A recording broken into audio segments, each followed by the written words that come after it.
The first thing to understand about federal law is there are two ways that the federal government controls the states. One is unfunded mandates, where they just say, do what I say because I say so. The second are funded or partially funded mandates, where they give you a check with strings attached. Education, environmental laws, etc. Obamacare is essentially an unfunded mandate. I mean, they've said that we may get a little because of the exchanges and stuff, but there's no money appropriated, so it's an unfunded mandate. As a threshold matter, as governor of Missouri, I would take the position that all federal unfunded mandates are unconstitutional, and I would resist them. Anytime the federal government steps outside of its traditional areas, it's engaging in unconstitutional activity. Furthermore, now, you can't take this, the second position I'm going to articulate, the courts rejected in the 30s, but that does not mean we can't revisit it. I believe that the regulatory scheme we have in Washington, and to some extent in Jeff City, is unconstitutional.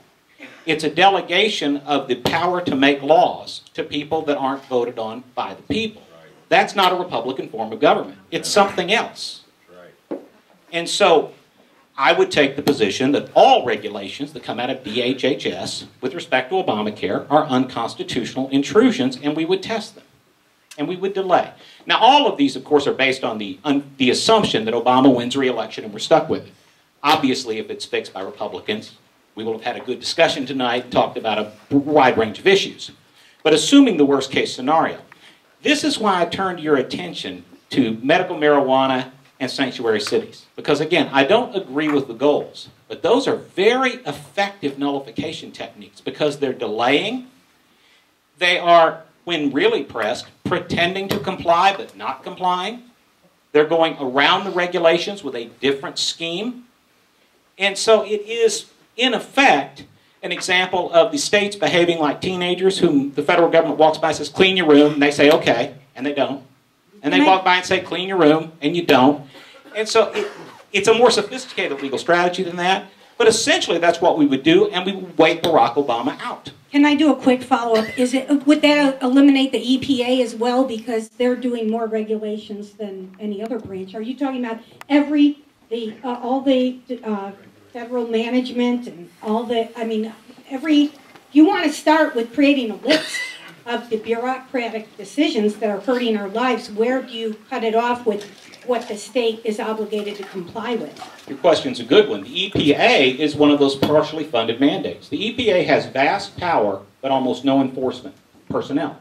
So what they do is they pay the states to enforce the federal laws. And they give us a pittance, a few $1 million, and in exchange, our DNR folks become EPA's cops. One of the first things I will ask the legislature to do as governor is say no to this federal money. We will say to the EPA, enforce your own rules.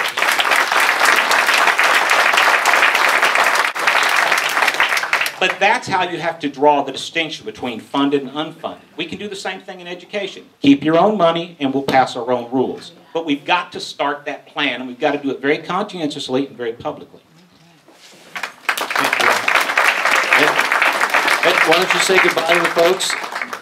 Thank you again to the organizers. I have to get to another event, and I wish you all a Merry and Holy Christmas. Thank you very much. Thank you.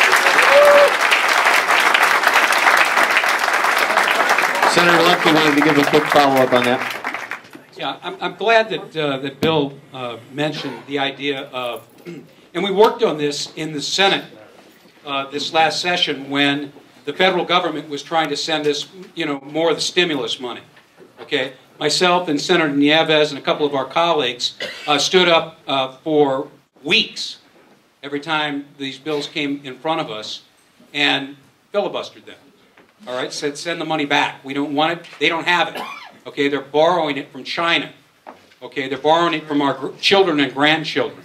Okay, they sent us an extension, the fourth extension of unemployment benefits.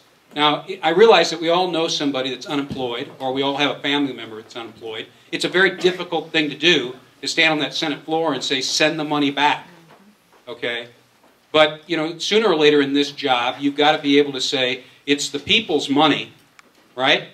And 99 weeks, is too long to live off your neighbor's dollar. All right?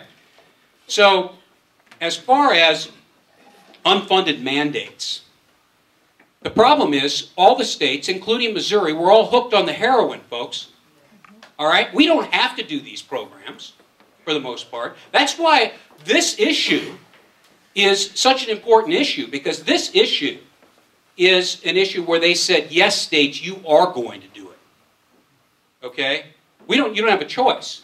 I mean, if we can opt out of the Medicaid program, okay, but they pay for 60% of it, and we pay for 40%. Now that 40% lug, on an $8 billion program, uses up a lot of our revenue that you send down to Jeff City. Okay, so once you get hooked on the 60%, okay, it's pretty tough. Now, this expansion under Obamacare for Medicaid, you know what we found out in our hearings today? They estimate it's going to add to our Medicaid program. We currently have 900,000 Missourians on Medicaid. 900,000. This expansion under Obamacare will add an estimated 410,000 Missourians. All right? At a cost of over $3 billion. $3 billion. Now, the state, in Obamacare, the feds pick up about 90% of the cost, and the states 10%. Now, 10% of $3 billion is $300 million. Two things. First of all, we have a $500 million shortfall that we're looking at this next year as a state. And we're going to have to make some tough decisions on cuts that we're going to make, because we're not going to raise your taxes. All right? So we're going to be cutting spending. All right? The second thing that should concern us all is our federal government's broke. Where are they going to get the 90% to pay for this?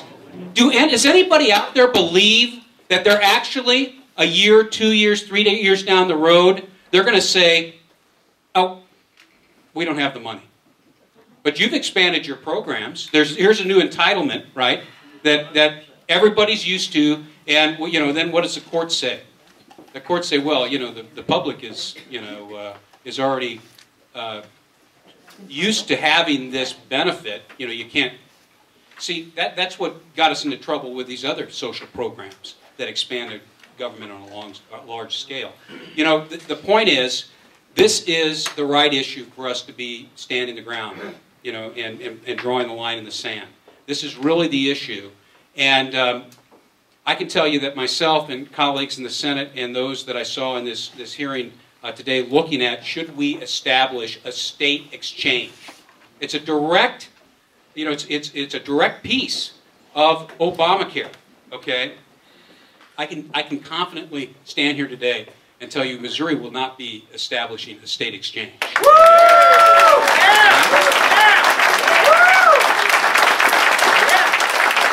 And I can tell you, even though the House passed an exchange bill out, what was the vote, Representative? Unanimous. Unanimously. And we killed it in the Senate. All right? That's what the Senate, by the way, that's what the Senate's for. All right? Every time we pass a piece of legislation, you lose a little bit more of your liberty. All right? And what some people call dysfunction, all right, in Jefferson City, is government working exactly the way it should work. All right? Because my job is to protect your liberty, okay, and the gain of your own industry. All right?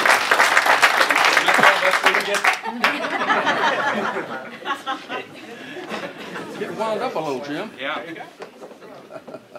I have to show respect to the senior senator.